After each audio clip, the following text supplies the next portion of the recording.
అందరికీ నమస్కారం.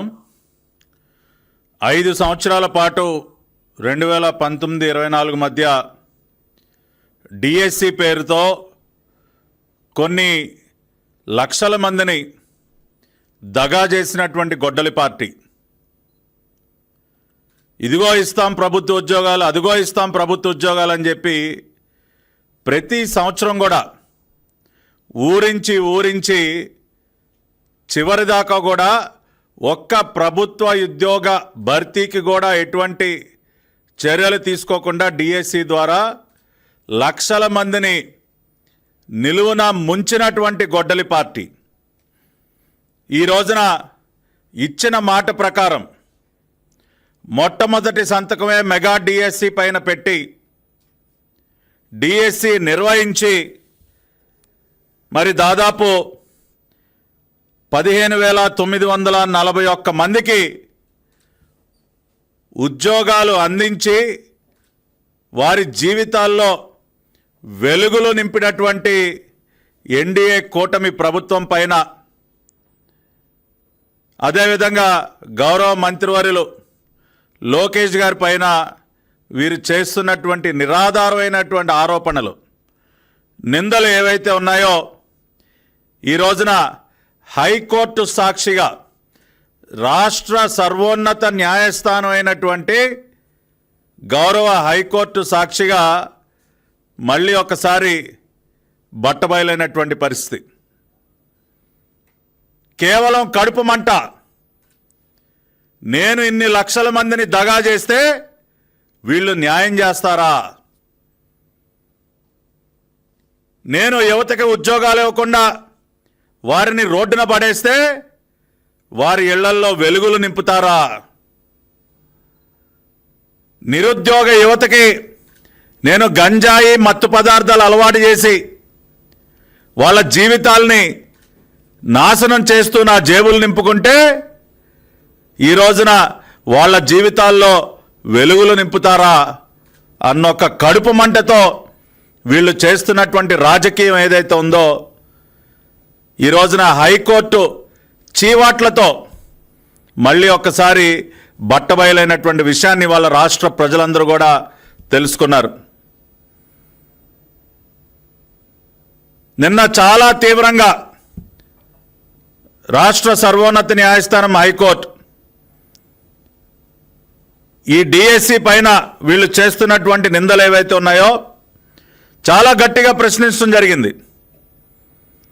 ఏమీ లేని ఒక అంశంలో సిబిఐ దర్యాప్తు కావాలి, ఆ విచారణ కావాలి, ఈ విచారణ కావాలి అని ఎంతో కష్టపడి పరీక్షలకి ప్రిపేర్ అయ్యి ఉత్తీర్ణులయ్యి ఈరోజు ఉద్యోగాలు పొందినటువంటి వారికి మానసిక క్షోభని గురి చేస్తూ ఈ రోజున వారిని బాధ పెడుతున్నటువంటి గొడ్డలి పార్టీ. ఒకసారి మీరు చూసినట్లయితే 16,347 ఉద్యోగాల భర్తీకి డిఎస్సి నోటిఫికేషన్ ఇచ్చి 15,941 మందికి ఇప్పటికే నియామక పత్రాలు ఇచ్చి వారికి ఉద్యోగాలు అందించడం జరిగింది. దానిలో ఈ 15,941 ఉద్యోగాలలో దాదాపుగా 50%, 49.9%, 7,955 మంది మహిళలు ఉన్నారు. 7,955 మంది, 49.9% మహిళలు ఉత్తీర్ణులయ్యి తమరి జీవితాల్లో ఒక కలైనటువంటి ఆ డిఎస్సిలో ఉత్తీర్ణులై ఉద్యోగాలు పొంది ఎంతో ఆనందంగా వారు ఉద్యోగాలు చేసుకుంటూ ఉంటే వారి యొక్క కష్టాన్ని అవహేళన చేసే విధంగా, వారి యొక్క కష్టాన్ని ప్రశ్నించే విధంగా వారిపైన వారికి ప్రతిరోజు కూడా ఒక మానసిక క్షోభకి గురి చేస్తూ ఇవాళ ఒక పైశాచిక ఆనందాన్ని పొందుతూ ఉన్నారు. నిన్న సూటిగా ప్రశ్నించింది హైకోర్టు. ఇవాళ సవాళ్లు విసురుతున్నటువంటి గొడ్డలి పార్టీ నాయకులు, లేనిపోని నిందారోపణలు చేస్తున్నటువంటి గొడ్డలి పార్టీ నాయకులు, లోకేష్ గారి సవాల్ని స్వీకరించలేనటువంటి దద్దమ్మలైనటువంటి గొడ్డలి పార్టీ నాయకులు, ఇన్క్లూడింగ్ గొడ్డలి పార్టీ అధ్యక్షుడు మై డియర్ జగన్ రెడ్డి, లోకేష్ గారి సవాల్ స్వీకరించలేనటువంటి నువ్వు, ధైర్యం చేయలేనటువంటి నువ్వు ఇవాళ కోర్టుల్లో పిటిషన్లు వేయించి ఏదో ఒక రకంగా నీ కడుపు మంటను చల్లార్చుకునేటటువంటి ప్రయత్నం చేస్తున్నటువంటి నీకు ఒక చెంపపెట్టు లాంటి పరిస్థితి నిన్న హైకోర్టు ఏమని అడిగింది? నిజంగా నకిలీ సర్టిఫికెట్లతో ఉద్యోగాలు పొందారని చెప్పి మీరు ఆరోపణ చేస్తున్నారు. ఆధారాలు ఏవి అని అడిగారు. మన దగ్గర లేవు. ఒక్క ఆధారం కూడా న్యాయస్థానానికి చూపించలేనటువంటి పరిస్థితి. నిజంగా నకిలీ సర్టిఫికెట్లతో ఉద్యోగాలు పొందితే దానికి సంబంధించినటువంటి ఆధారాలు ప్రొడ్యూస్ చేయాలి, వారిని రెస్పాండెంట్స్గా చేయాలి, ప్రతివాదులుగా చేర్చాలి. కానీ ఒక్కరి విషయంగా కూడా మీరు చేస్తున్నటువంటి ఆరోపణలకు సంబంధించి ఒక్క ఆధారం కూడా మీరు న్యాయస్థానంలో ఎందుకు పొందుపరచలేకపోయారు? నిన్న గౌరవ న్యాయస్థానం ప్రశ్నించింది. నకిలీ సర్టిఫికెట్లతో ఉద్యోగాలు పొందారు, లంచాలు ఇచ్చి నకిలీ సర్టిఫికెట్లతో ఉద్యోగాలు ఇచ్చారు సార్ అని కోర్టులో మీరు ఏదైతే కోర్టును నమ్మించేటటువంటి ప్రయత్నం చేశారో దానికి సంబంధించినటువంటి ఆధారాలు ఏవి అని అడిగింది. మన దగ్గర ఒక్క ఆధారం లేదు. అదేవిధంగా బాధితులే ముందుకు రానప్పుడు ప్రజాహితానికి అర్థం లేదు. ఇవాళ సూటి ప్రశ్నలు ఇవన్నీ కూడా గౌరవ హైకోర్టు మిమ్మల్ని అడిగినటువంటి సూటి ప్రశ్నలు. మరి వేటికి కూడా సమాధానాలు చెప్పలేక కోర్టులో తలదించుకోవాల్సినటువంటి పరిస్థితి దేనికి వచ్చింది? ఇవాళ గౌరవ న్యాయస్థానం చాలా విషయాల్లో నిన్న స్పందించింది. అభ్యర్థుల్ని భయపెడుతున్నారంట. నిజంగా అభ్యర్థుల్ని భయపెట్టే పరిస్థితే ఉంటే ఒకటి కాదు, రెండు కాదు, 5-6 సార్లు సీనియర్ ఉన్నతాధికారులు, ఐఏఎస్ అధికారులు కోన శశిధర్ గారు కానీ, రావత్ గారు కానీ, అజయ్ జైన్ గారు కానీ, ఇటువంటి వారందరూ,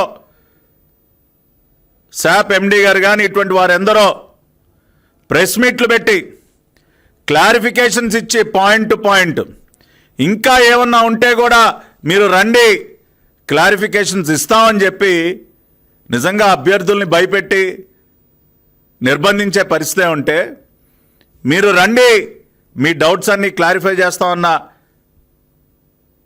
పరిస్థితి ప్రభుత్వం వైపు నుంచి ఎందుకు ఉంటుంది? ఒక్కసారి మీరు ఈ ప్రక్రియ మొత్తం కూడా గమనించండి. పూర్తి పారదర్శకంగా అత్యంత ట్రాన్స్పరెంట్గా లోకేష్ గారి సారథ్యంలో మరి డిఎస్సి, మెగా డిఎస్సిని కండక్ట్ చేయడం జరిగింది. ఇచ్చిన మాట ప్రకారం జూన్ 12, 2024 గౌరవ ముఖ్యమంత్రిగా నారా చంద్రబాబు నాయుడు గారు ప్రమాణ స్వీకారం చేసిన తర్వాత మొట్టమొదటి సంతకం మెగా డిఎస్సి పైన పెట్టడమే కాకుండా 13/6/2024 GO number 27 mega DSC 2024 filling up of 16,347 teacher post in school education GO number 27 విడుదల చేయడం జరిగింది.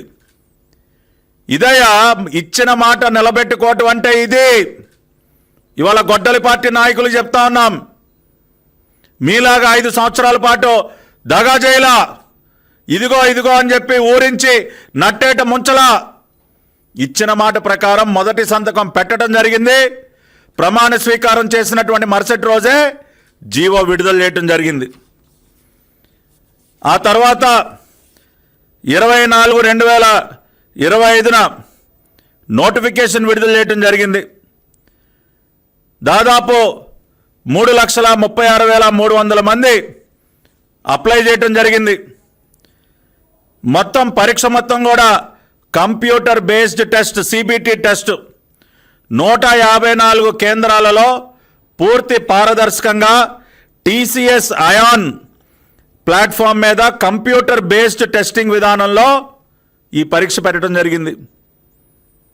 టీసీఎస్ అయాన్ సిబిటి అనేది ఇవాళ దేశవ్యాప్తంగా అనేక పోటీ పరీక్షల్లో ఇదే విధానాన్ని, ఇదే టెస్టింగ్ ప్లాట్ఫామ్ను వాడతారు.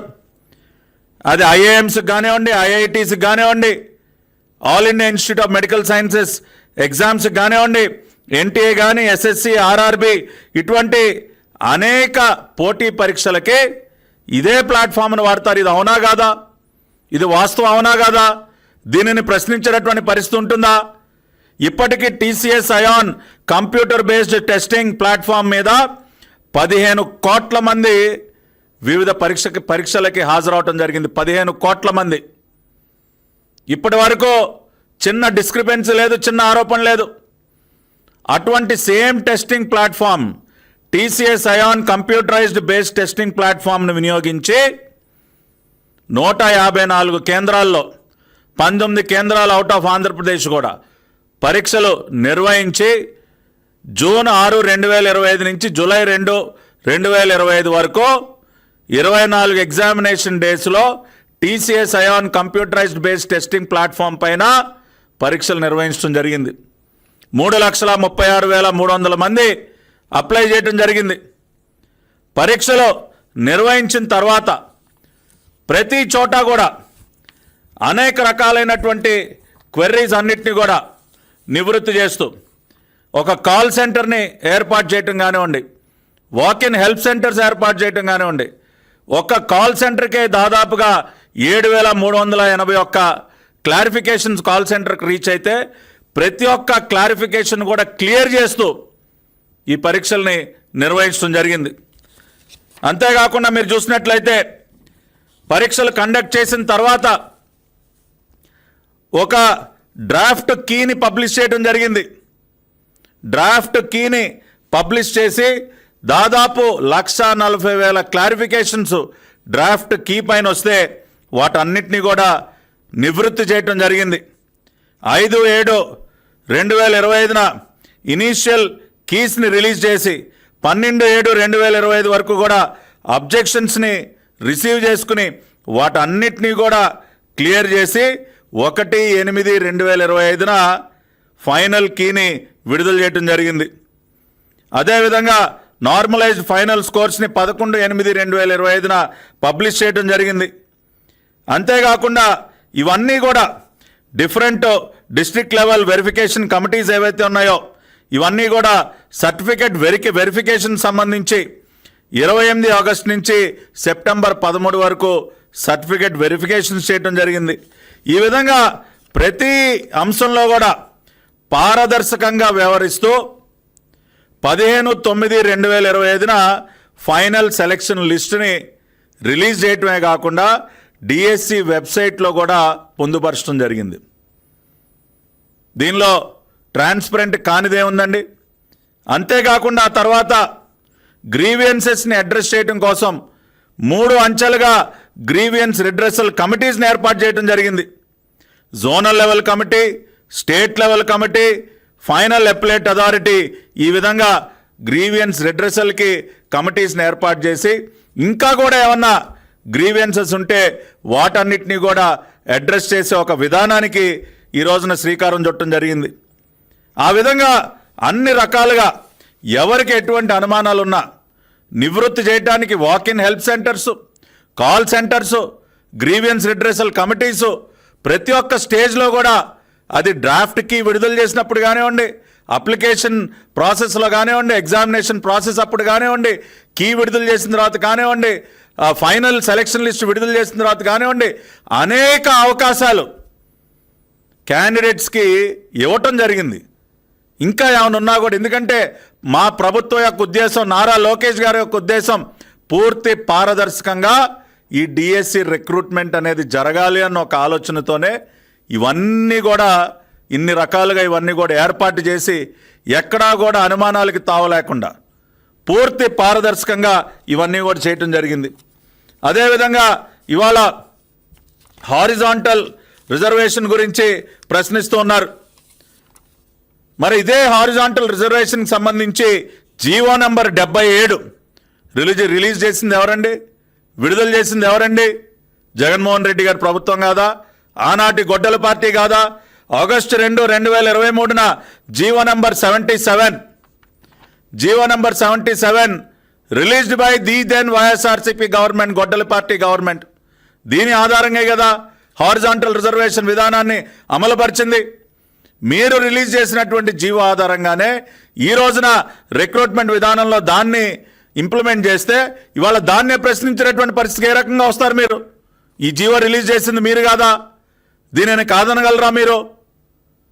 ఈ రకంగా అన్ని విషయాలుగా కూడా పూర్తి పారదర్శకంగా, ఎక్కడా ఎటువంటి డిస్క్రిపెన్సీకి తావలేకుండా, ఎక్కడా కూడా ఎటువంటి మాల్ ప్రాక్టీసెస్కి తావలేకుండా ఇన్ని రకాలుగా ఫెయిర్ అండ్ ట్రాన్స్పరెంట్గా డిఎస్సిని కండక్ట్ చేసి ఇవాళ మరి ఇంత పెద్ద ఎత్తున 15,941 మందికి ఈ రోజున ఉద్యోగాలు ఇస్తే దానిపైన నిందలు మోపేటటువంటి ప్రయత్నం కేవలం మీ రాజకీయం కోసం,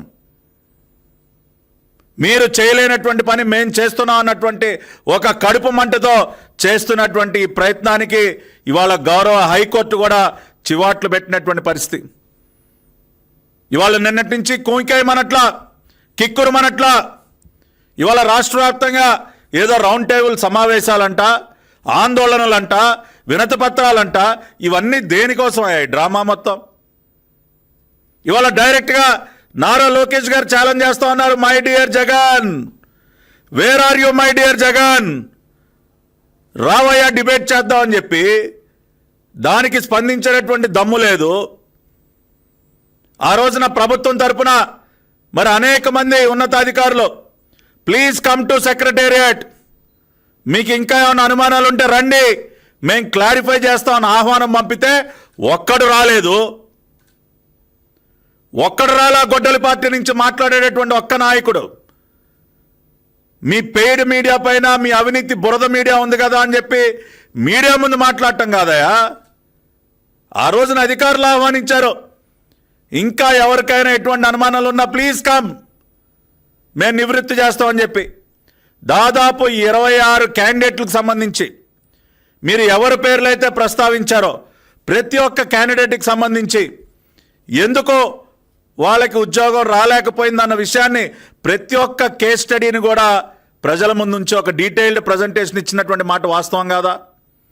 దాదాపు 26 మంది అభ్యర్థులు సంబంధించి కేస్ టు కేస్ ప్రతి ఒక్క అభ్యర్థికి సంబంధించి ఏం జరిగింది, ఎట్లా జరిగింది అనేది పూర్తిగా వివరించినటువంటి మాట వాస్తవం కాదా? Are these not facts which are there in the public domain? ఇన్ని వాస్తవాలు కళ్ళెదురుగుండా కనపడుతుంటే ఇంకా కూడా నిస్సిగ్గుగా బురద జల్లేటటువంటి కార్యక్రమం. మీకు ఎంత కడుపు మంట ఉన్నా సరే ఖచ్చితంగా ఈ అక్టోబర్లో మళ్ళీ డిఎస్సి నిర్వహించి తీరుతాం. ప్రకటించినటువంటి జాబ్ క్యాలెండర్ ఆధారంగా నారా లోకేష్ గారి సారథ్యంలో మళ్ళీ 2వ సంవత్సరం కూడా డిఎస్సి నిర్వహిస్తాం. మీరు ఎంత ఏడ్చినా, ఎంత కడుపు మంటతో రగిలిపోయినా ఇచ్చిన మాట ప్రకారం రాష్ట్రంలో ఉన్నటువంటి నిరుద్యోగ యువతకి ప్రభుత్వ ఉద్యోగాలు ఇచ్చి తీరుతాం. మీరు ఎన్ని రకాలుగా రాక్షస మూకలాగా ఎన్ని విధాలుగా ఈ ప్రక్రియకి అడ్డుపడే ప్రయత్నం చేసినా సరే ఇచ్చిన మాట నిలబెట్టుకుంటాం. జాబ్ క్యాలెండర్ విడుదల చేస్తాం, డిఎస్సీలు నిర్వహిస్తాం, ప్రభుత్వ ఉద్యోగాలు భర్తీ చేస్తాం. మీకు చేతగానటువంటి పని, మీ వల్ల కానటువంటి పనిని ఈ రోజున మేము చేసి చూపిస్తున్నాం. ఇవాళ అందుకనే 2 విషయాలు నేను చెప్పదలుచుకున్నా. మీ దగ్గర నిజంగా ఏదైనా అవకతవకలకు సంబంధించి ఏ ఆధారాలు ఉన్నా న్యాయస్థానంలో ప్రొడ్యూస్ చేయండి. డిబేట్ చేద్దామంటారా?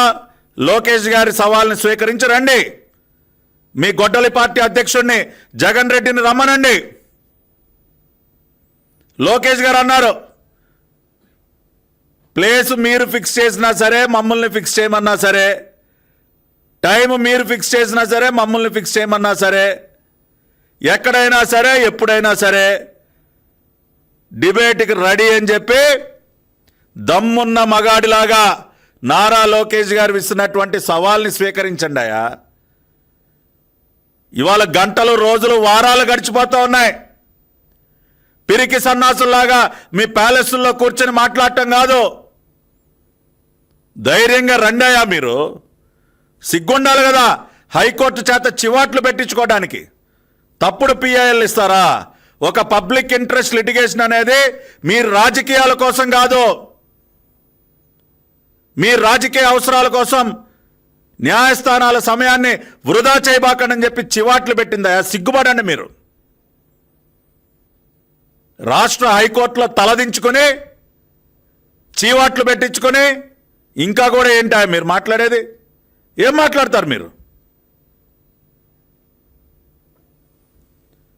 ఇప్పటికే రాష్ట్రంలో ఉన్నటువంటి యువత, మరీ ముఖ్యంగా మీరంటే అసహించుకుని మిమ్మల్ని చీకొడుతూ మిమ్మల్ని గద్దెదెప్పి ఇంట్లో కూర్చోబెట్టారు. రాష్ట్ర చరిత్రలో మునుపెన్నడూ చూడనటువంటి ఒక ప్రజా తీర్పును మన 2024లో ఇవ్వటం జరిగింది.